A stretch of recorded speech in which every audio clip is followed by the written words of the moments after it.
Alors maintenant, j'aimerais discuter un peu des courbes qu'on a obtenues. Alors d'abord, le sens, quel est le sens des signes ici des angles? Quel est le sens des signes des angles? Alors on a vu qu'on avait un angle I1, qui était cet angle d'incidence là, à la normale ici, et on a un angle I1, qu'on a dû prendre, je pense, comme ça. I1.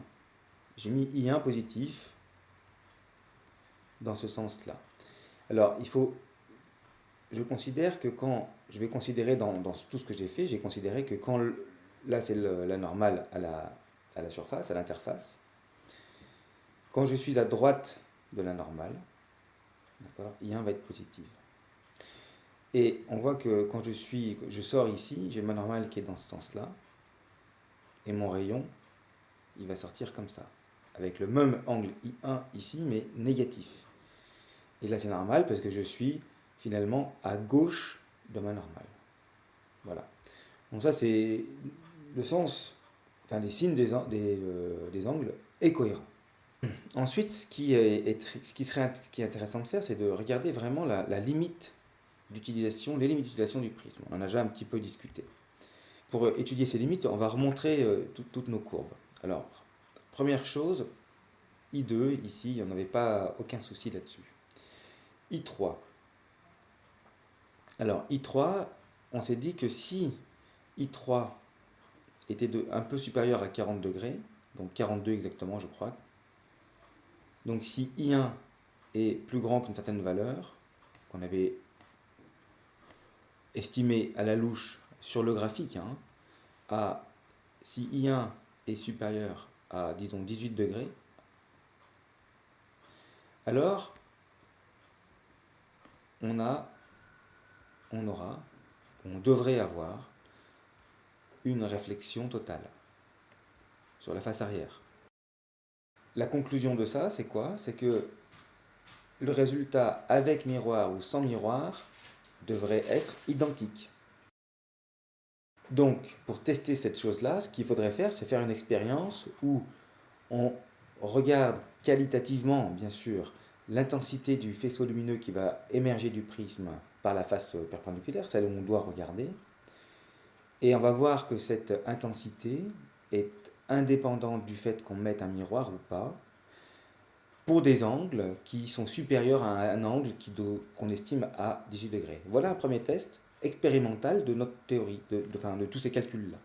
Ensuite, on voit que I3, si I3 ici est égal à 0, ça veut dire qu'on arrive orthogonal à la surface arrière du prisme, et donc le faisceau va être réfléchi par le miroir, dans ce cas-là, et repartir d'où il vient. C'est-à-dire qu'on n'aura aucun faisceau émergent. On n'aura aucun faisceau émergent pour cet angle-là qui est estimé ici à peu près moins 50 degrés. Disons, approximativement. Si I1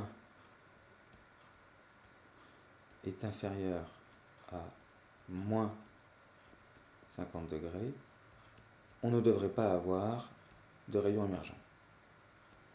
Pas de rayon émergent. Là, c'est quelque chose qu'il est possible de tester aussi. Alors, probablement, quand ça va se passer avant les moins 150. En tout cas, si à moins 50, on n'en a pas, c'est vérifié. Probablement qu'à moins 40, on n'en aura pas non plus, puisque on a un prisme de taille finie. Pareil, si on regarde les tailles finies, il ne faut pas que I4, I4 soit trop grand, c'est-à-dire que s'il est à 90 degrés, I4, si I4 est à 90 degrés, donc on est sur des I1 qui vont être de l'ordre de 50 degrés aussi, on aura un rayon après la réflexion sur le miroir en face arrière qui va être parallèle à la face hypoténuse. Et donc jamais ce rayon-là va subir une réflexion totale sur la face hypoténuse. Donc on a bien évidemment un angle ici à déterminer. Au maximum, cet angle I1, ça sera autour de 50 degrés, ici. Probablement que dès que, même à 80, voire à 70, quelque chose comme ça, on n'aura déjà plus de rayons émergents sur la face. En tout cas, on aura un rayon émergent, mais il n'aura pas subi de rayon de réflexion totale. Donc on a cet angle-là à déterminer qui peut être euh, de 40 ou 20 à voir. Ça, ce sont des choses qu'il va falloir tester. Hein. Donc il y a une méthodologie à mettre en œuvre pour tester ces limites-là. Donc voilà un peu les questions qu'on aurait pu creuser au cours de cet APP. Hein. Donc nous avons établi des relations mathématiques entre des angles. Et bon, on peut se poser le sens de ce signe. On peut vérifier les limites d'utilisation, notamment les réflexions totales sur la face arrière, ou dans quelles conditions on a un rayon de sortie qui ne passe pas par la face orthogonale de manière souhaitée. Donc parce qu'il ne subit pas de réflexion soit il ne subit pas de réflexion totale sur la face hypoténuse, soit parce qu'il part dans l'autre sens en fait lorsque I3 est égal à 0.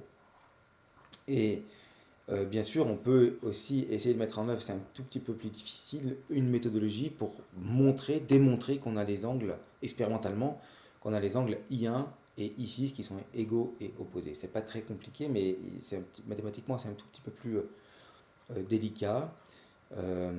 Voilà. Donc, bien sûr, avec nos résultats, on montre de manière évidente et tout de suite que les lunettes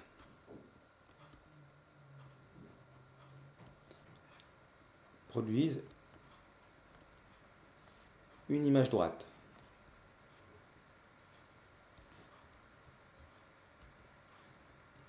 Et deuxièmement, le grossissement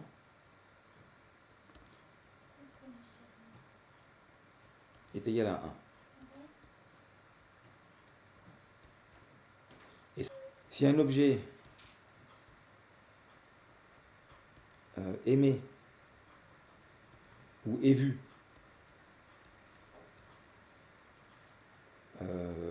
avec une ouverture angulaire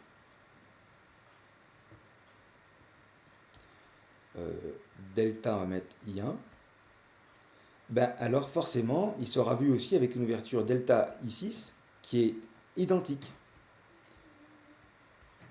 Et donc on aura exactement la même ouverture angulaire de l'objet, donc la même taille apparente de l'objet, qui restera complètement inchangée.